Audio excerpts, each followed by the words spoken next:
there is a word that carries more weight than most of us realize. A word that makes many people uncomfortable. A word that sounds noble in theory, but feels almost impossible when we are faced with the reality of pain. That word is forgiveness. To forgive someone, to truly release resentment, is one of the hardest challenges the human mind can take on.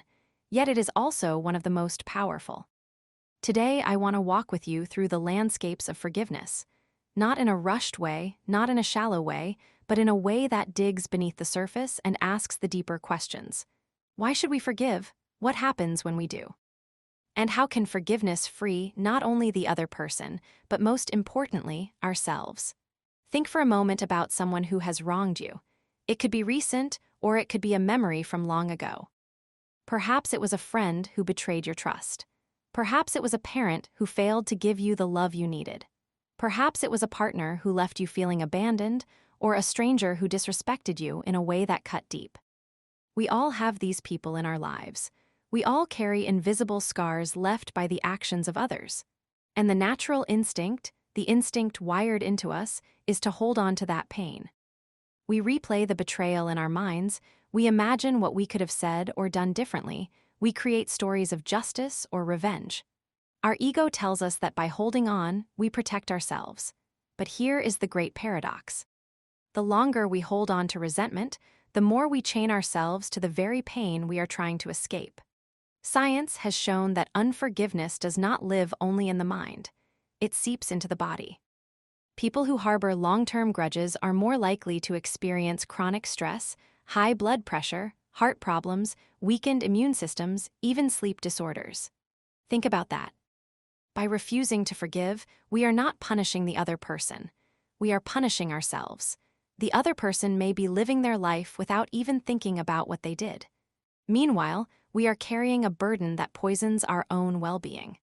Forgiveness, then, is not about condoning what happened. It is not about saying that what they did was right. It is not about letting someone off the hook. Forgiveness is about choosing to free ourselves from the grip of bitterness. Let's pause here and face an important truth. Forgiveness is not easy. Many people talk about it like it is a simple act, a switch we can flip.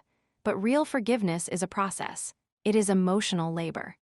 Sometimes it takes weeks, months, or even years. And that's okay. Because forgiveness is not a single event, it's a practice, a way of reshaping how we hold the story of our pain. Think of it like training a muscle. At first it feels weak, shaky, almost impossible. But the more we practice, the stronger the muscle becomes. And just like exercise at the gym strengthens the body, practicing forgiveness strengthens the heart and the mind. Now you may ask, why should I forgive someone who doesn't deserve it? Why should I let go when they are not even sorry? Why should I extend kindness to someone who may never acknowledge the damage they caused? These are valid questions, and they touch the very core of forgiveness. The answer is this: forgiveness is not for them. Forgiveness is for you. It is not a gift you give the other person. It is a gift you give yourself. When you forgive, you are not erasing the past. You are simply refusing to let the past control your future. You are saying, I will not let what happened define who I am. I will not let someone else's actions dictate my peace of mind. Think of resentment like carrying a heavy backpack filled with rocks. Every memory of hurt is another stone. Some are small, some are massive, but all together they weigh you down. At first you can carry it. But as the days turn into months, and the months into years, the weight becomes unbearable. And here is the question: why carry a backpack full of stones when you have the choice to set it down? Forgiveness is the act of removing those rocks one by one. Some come out easily.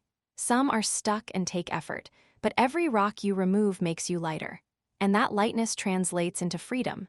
Freedom to love again. Freedom to trust again. Freedom to live fully in the present instead of being trapped in the past. I want to share a story with you, one that illustrates the power of forgiveness. Years ago, a woman named Eva Moses Kor, a survivor of the Holocaust, stood in a courtroom face to face with one of the former Nazi doctors who had experimented on her and her twin sister. She had every reason to hate him, every reason to hold on to bitterness. But instead, she chose forgiveness. Not because he asked for it, not because he deserved it, but because she wanted to reclaim her own power. She said that forgiveness made her feel free, like she had finally taken back control of her life. If someone who endured one of the greatest horrors in history could forgive, doesn't that show us that forgiveness is not about the scale of the harm, but about the courage of the heart? Now, this doesn't mean forgiveness erases boundaries.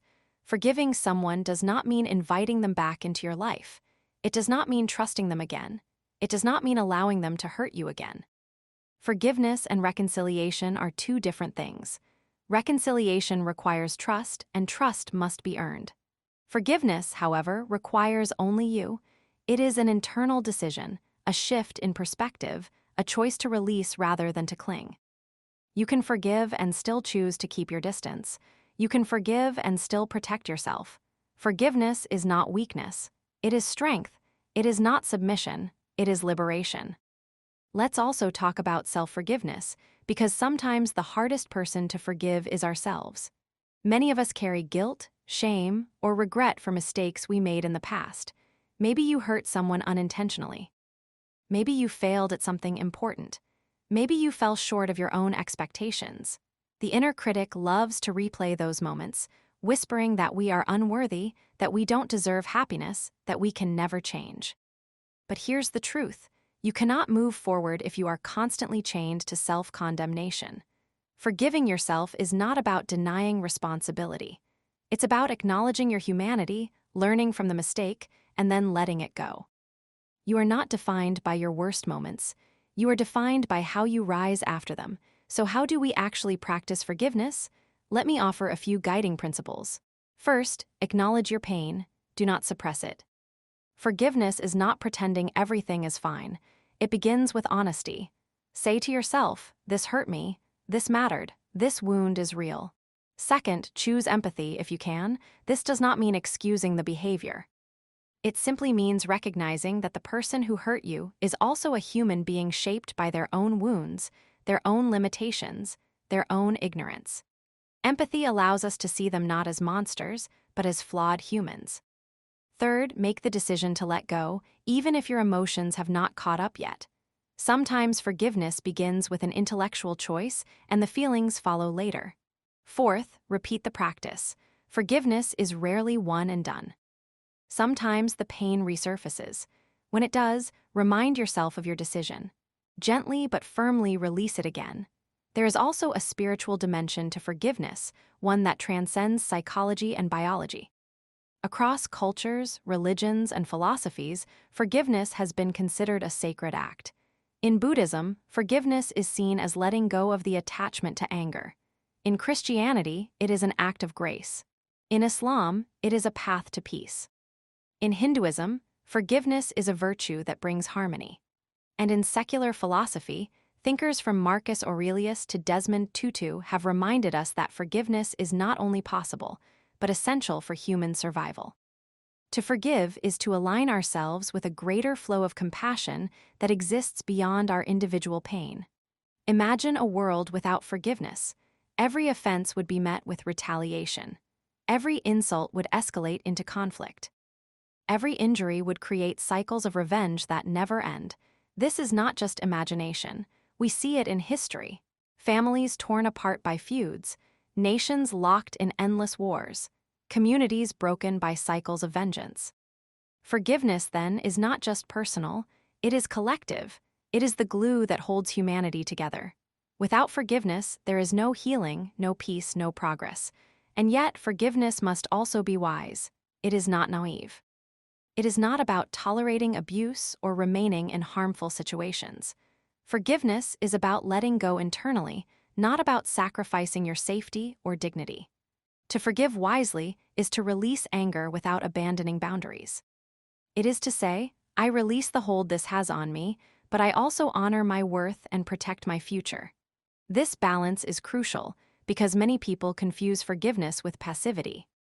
In truth, forgiveness is one of the most active choices we can ever make. Now, let's bring this back to you. Right now, as you listen, who is the first person that comes to mind when I say the word forgiveness? Maybe it's someone from years ago, maybe it's someone from yesterday, or maybe it's yourself. Whoever it is, take a moment to imagine what your life would feel like if you no longer carried the weight of that resentment. Imagine the energy you would regain. Imagine the peace that would flow into your heart. Imagine the freedom of not being tied to that story anymore. That is the power of forgiveness, and it is available to you here and now. If you decide to forgive, it doesn't mean you will never feel pain again. It doesn't mean you will forget, but it does mean that the pain will no longer control you. Forgiveness transforms wounds into wisdom, scars into strength, and memories into lessons. It gives you back the keys to your own mind, your own heart, your own future. And isn't that what true freedom is all about? So my invitation to you is this: take one step today. Maybe it's writing a letter you never send. Maybe it's speaking to a therapist or a trusted friend. Maybe it's simply whispering to yourself, I choose to let this go. Start where you are, be patient with yourself. Forgiveness is not a destination, it is a journey. And every step you take lightens the load. Thank you for spending this time with me here at the Mind Gym. If this message resonated with you, if it gave you something to reflect on, I invite you to keep growing with us. Forgiveness is just one of many exercises for the mind, and there are so many more waiting for you. So if you haven't already, please take a moment to like this video, subscribe to the channel, and turn on the notifications so you don't miss future episodes. Share this with someone who might need to hear it. Together, we can build stronger minds, healthier hearts, and a more compassionate world. This is the Mind Gym, and remember, the greatest strength is not in holding on, but in letting go.